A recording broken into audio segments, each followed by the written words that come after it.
ভাই কালকেও তো লেবু 80 টাকা ছিল, আজকে এত কেন?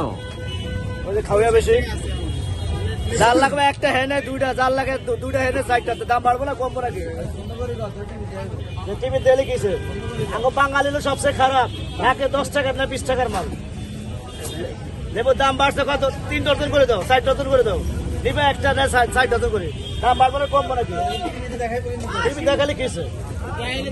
না, তাহলে মানুষ বেশি নিলে দাম বাড়ার কারণ কি? দাম বাড়ার চাহিদা থাকবো না, চাহিদা বেশি না। এখন আপনার তো আপনার এমন কাছে না যে দাম আপনি কত পাচ্ছেন নেবো? না, আপনি তো পাচ্ছেন আমার কাছে দাম দিব কই থেকে? আমি যে কিনতে যাবো বেটার কাছে দাম বাড়লে আমি কি করবো? তো বেশি টাকা দিলে কোত্থেকে আসে ভাই? হ্যাঁ, টাকা বেশি দিলে তাহলে কোত্থেকে বেশি টাকা দিলে মাল ভারিবেই। কোত্থেকে? গুড় যেমন মিষ্টি এমন, গুড়টা যেমন দেবো মিষ্টিটা এমন হইব, গুড় না দিলে মিষ্টি হবো।